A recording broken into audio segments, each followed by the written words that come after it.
No, guys, this is not the Legendary Drops channel because if it was, then this video will be an example on how to do things right.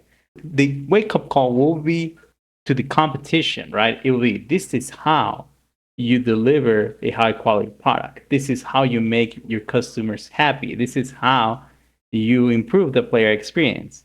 But this is not the case because we're talking about SNK. And unfortunately, in this case, the wake up call is going to have to go to SNK themselves and you, the player, the fan, right? Hey everyone, I'm Mr. Scare here, and today I already recorded this multiple times. We gotta talk about Fatal Fury, City of the Wolves, and how it's been, what's happening, and we just have to talk about the truth. City of the Wolves. This game that came out, I think dust has settled a little bit, so I think it is proper time to talk about this. When this game came out, it caused a lot of emotion. Let's just put it one way, a lot of conflicting emotion because the game underperformed. Right? It is not really while it is not really confirmed to not have made its money back in terms of development costs. That is, it's not being confirmed to that not happen.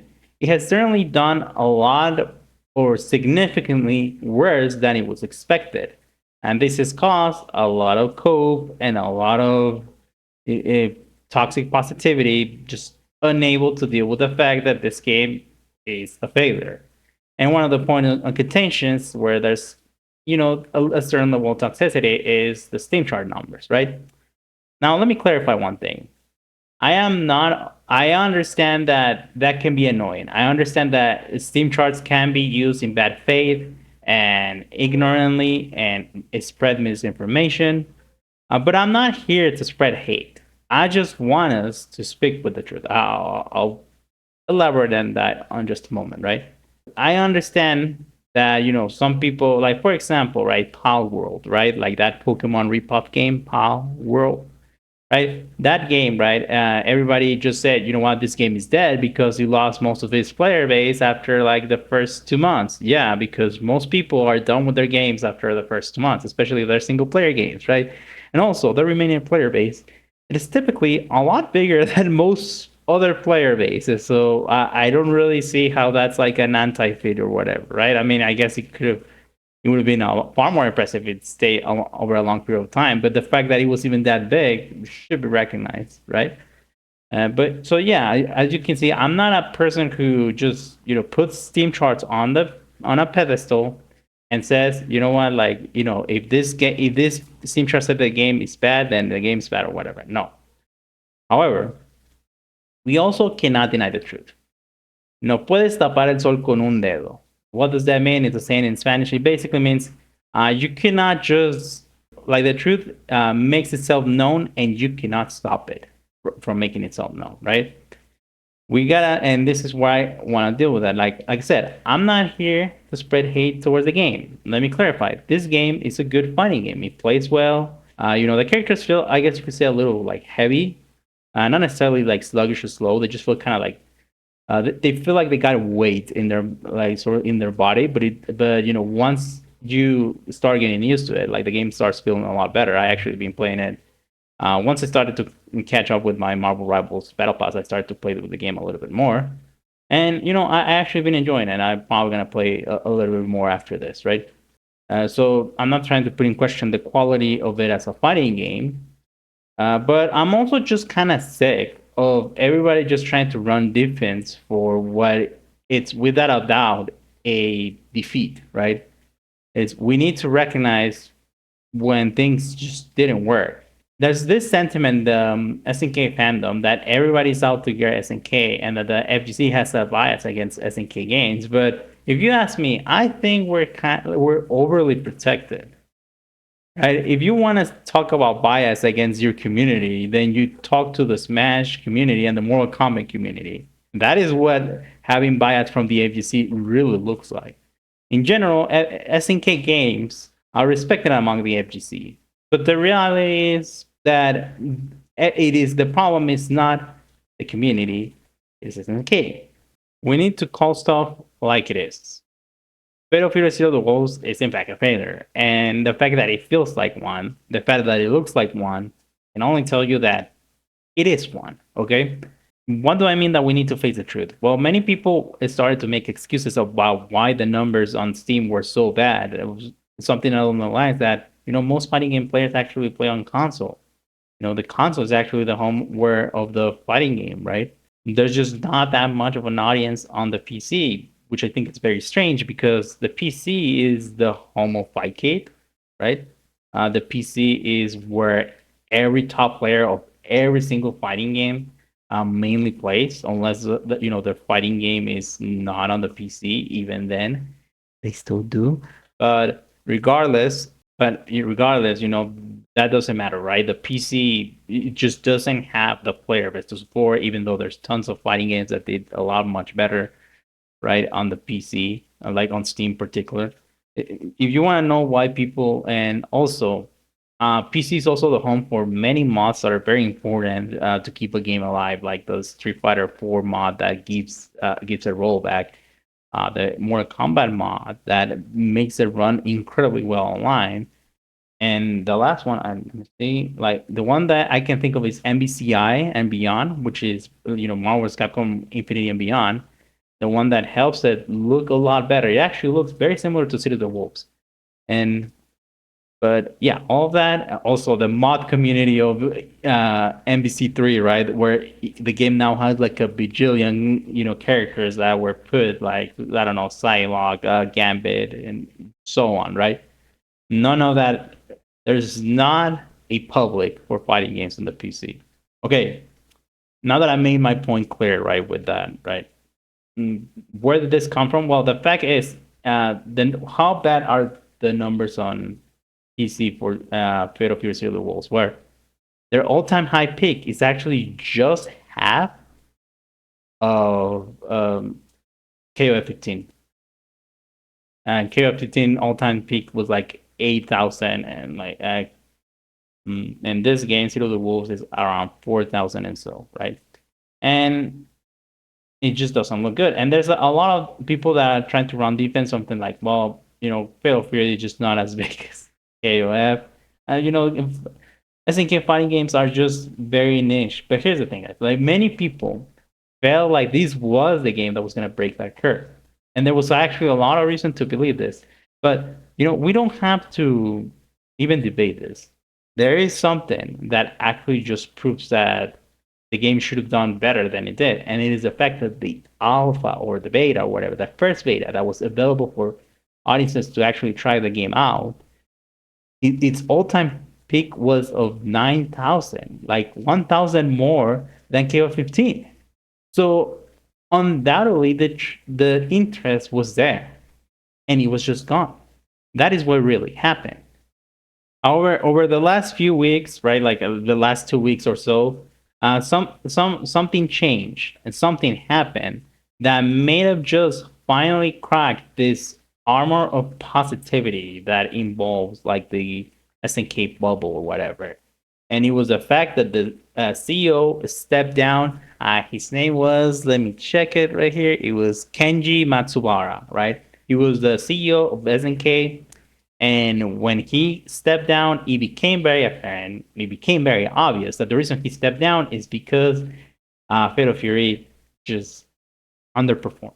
As simple as that, right? It just didn't do as well as it did. Now, many people are trying to cope with the fact that saying that the articles don't explicitly mention that he's stepping down because, Fatal Fury underperformed. I think this is just, like I said, another cope, but it's not even to defend him. It is actually to defend the idea that Fatal Fury is a flop. Okay, so even if you disprove that that's the reason why he got demoted, you're not disproving the fact that Fatal Fury is a flop. Okay, so let's just continue, right?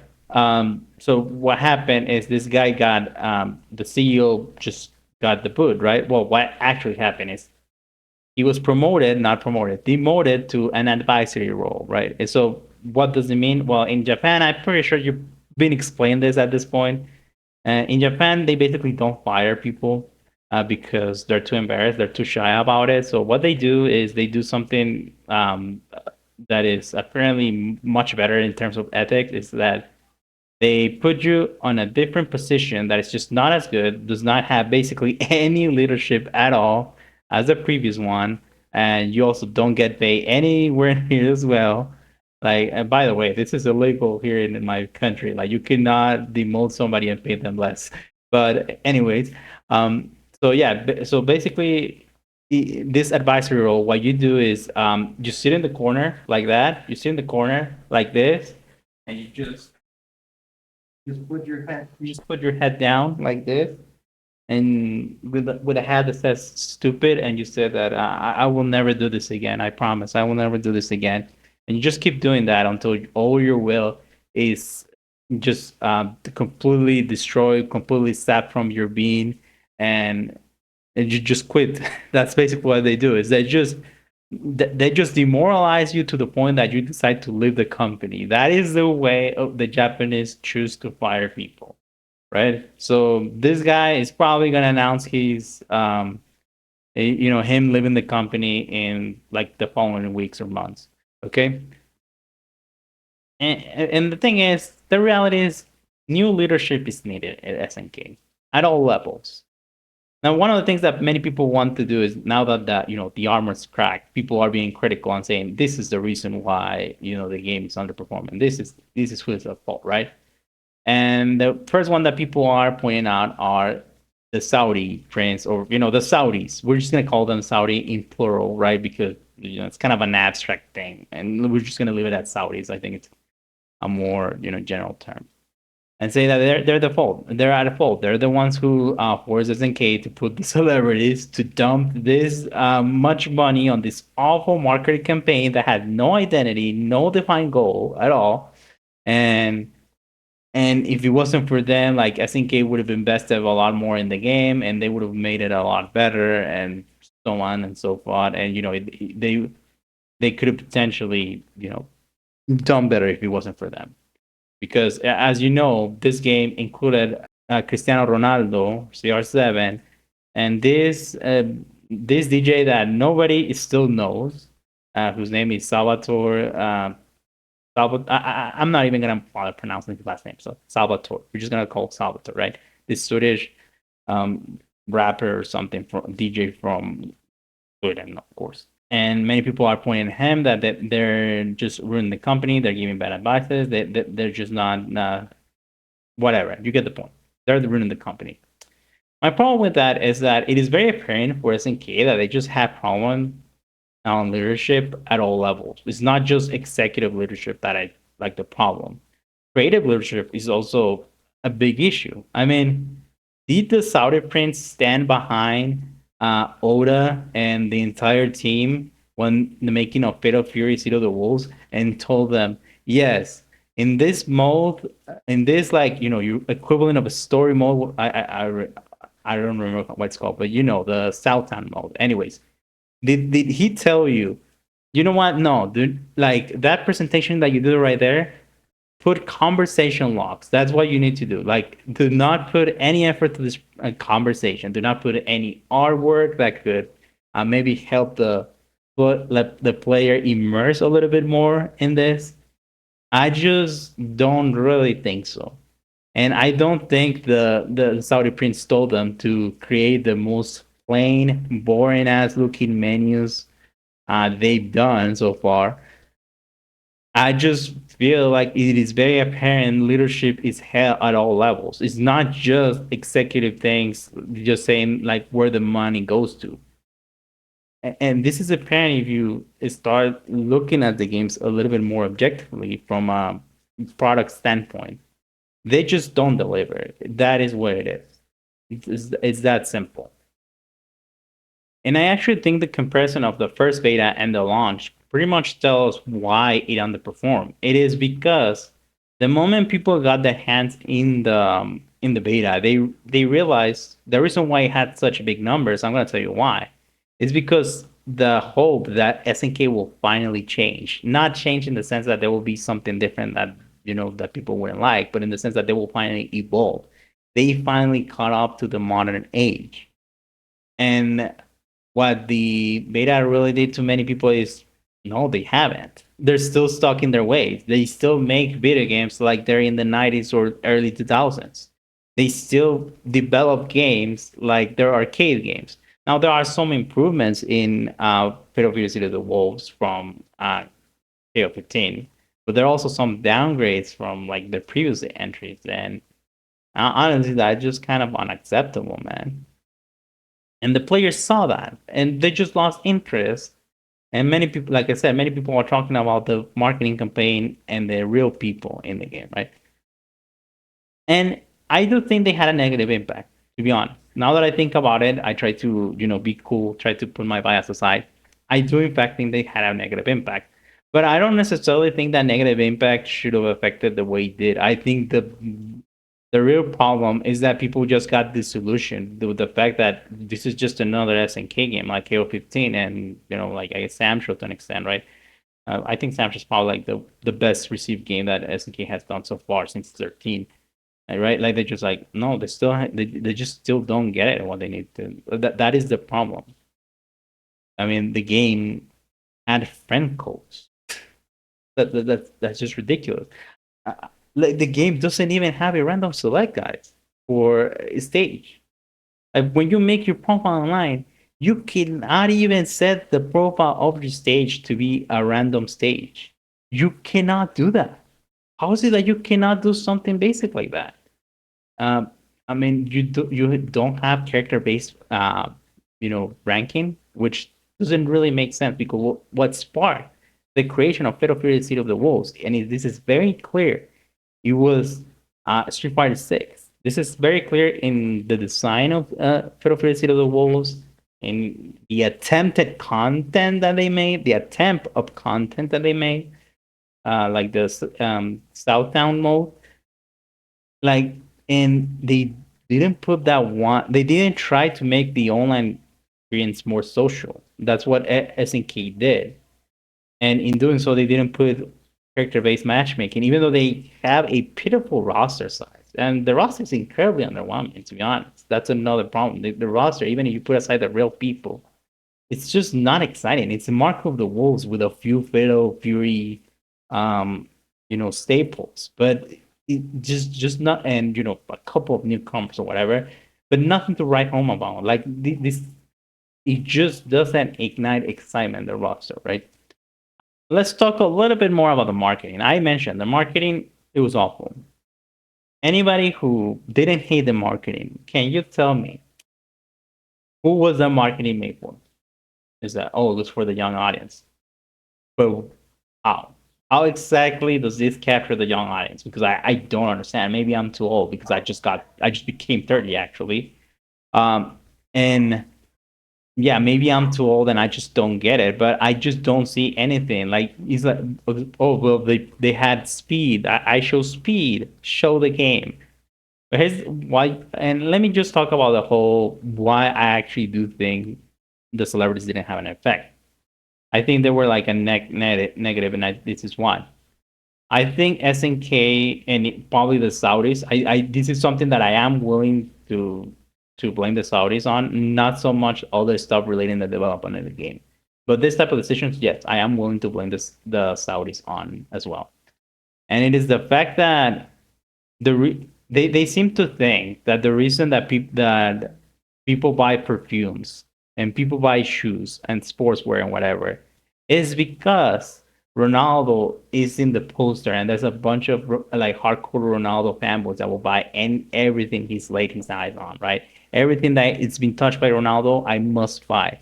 That is not how it works. Trust me, there are tons of hardcore, insufferable Ronaldo fans, just like there are Messi fans and other types of like sports, and other types of football players, whatever, right? But they don't do that. Even the most insufferable don't do that because why? Because that's stupid. And the reason is those promotions are basically slop promotions, and they're not even hired to sell more. That's not the goal. The goal is to exercise brand power, basically. That's what it is. The only reason you see Chris Hemsworth, Play Store in the MCU or whatever, promoting a perfume when you go to Sears, JC Penney, or whatever store you still around you, right? Is because is to prove that the brand still has power, right? It's just to like ensure it. It's to maintain their their relevance. It is not to increase it. And this is going to lead on to my point. The guests were never going to help SNK because the foundation they're on just doesn't work. Basically, this is what happens with guests in video games, and I think the fighting game sphere doesn't understand this. Like the fighting game audience just doesn't understand this about guest characters. Is guest characters are a rich get richer tool. Just like I explained how the whole point for a perfume, deodorant, or a shoe company to hire Ronaldo is to like preserve their power, not really to get more people to buy them. In video games, guest characters are a rich get richer tool. They only exist so that you over succeed, not so that you succeed. You have already succeed, so now you put guests so that you become even more powerful. That is the point, right? That is the entire goal of having a guest. Like for example, Super Smash Brothers Brawl would have been a success without Sonic and Snake, no matter what, basically, because it was Smash Brothers and it was on the Wii, and at that point, like the brand was just very powerful, and that Nintendo brand as a whole was just a very powerful brand. So it was just gonna be fine no matter what. However, their inclusion took them to another level. Same thing with the next entry, right? Like even if it didn't have any like guess, like Smash 4 would have been fine and it would have still pushed units on the Wii U.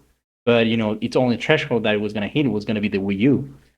But the inclusion of guest characters helped it push even further. Also, it was on the 3DS, but that's beside that. And same thing with Ultimate. Ultimate was gonna be one of the biggest selling games of all time because being on the Switch, having everybody there, if that everybody excluded the third party characters. However, it having the third party characters and the ones that came after just elevated to even greater heights. So you see my point.